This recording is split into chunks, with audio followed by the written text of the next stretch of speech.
নাহমাদুহু ওয়া নুসাল্লি আলা রাসূলিহিল কারীম আম্মা বা'দ ফাআউযু বিল্লাহি মিনাশ শাইতানির রাজীম বিসমিল্লাহির রহমানির রহিম।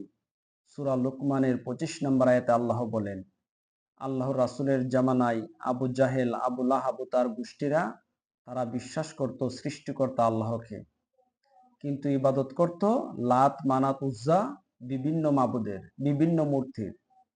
আল্লাহ বলে, তারা আমাকে সৃষ্টিকর্তা স্বীকার করে আর ইবাদত করে অন্য আরেকজনের।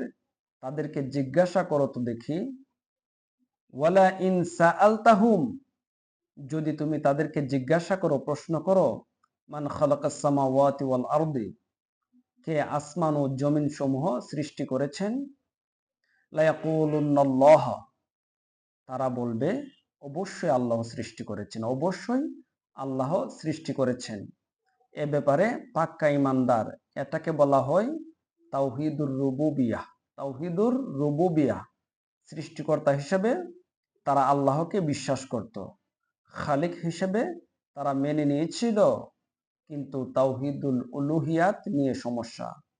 তাওহীদুল উলুহিয়াত নিয়ে সমস্যা। তারা মনে করত আল্লাহ সবার বড়, উনার কাছে পৌঁছাইতে হলে আরো অনেক মাবুদের ইবাদত করতে হবে।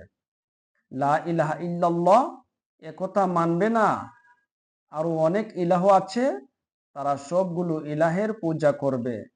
তারা আলিহাতে বিশ্বাসী, ইলাহে বিশ্বাসী নয়। তারা একটা তো স্বীকার করেছে, তারা একটা তো স্বীকার করেছে। কুলিল হামদুলিল্লাহ, হে নবী আপনি বলুন আলহামদুলিল্লাহ, সমস্ত প্রশংসা আল্লাহর। আল্লাহ ছাড়া তোমাদের মাবুদের যে সৃষ্টি করার ক্ষমতা নাই, এটাই তো বুঝে ফেলেছ। তারপরও তারা মূর্তিগুলো তৈরি করে তার কাছেই চাই। বাল আকতারুহুম লা ইয়ালামুন, কিন্তু তাদের অধিকাংশই জানে না। আসলে তাদের কোনো জ্ঞান নেই।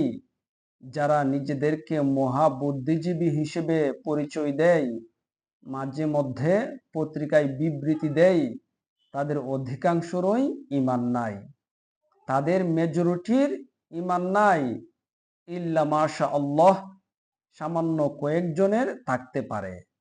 তারা মনে করে অনেক জ্ঞানী, মহাপণ্ডিত। আসলে কি তাই? আসলে কি তাই? তারা মহাজ্ঞানী, মহাপণ্ডিত? লা ইয়ালামুন, লা ইয়ালামুন, আসলে তাদের কোনো জ্ঞানই নেই। এ কথা কে বলেছেন? আল্লাহ তাআলা বলেছেন, আল্লাহকে যে চিনে না তার কোনো জ্ঞান নেই। তার জ্ঞান নেই, তার কোনো জ্ঞানের মূল্য আছে কি? সে তো শয়তানের অনুসারী, সে তো শয়তানকে অনুসরণ করে। এই আয়াত পরে আমরা যা বুঝতে পারলাম, তার উপর যেন আমরা আমল করতে পারি। বেশি বুদ্ধিজীবী, বেশি জ্ঞানী যেন না হয়।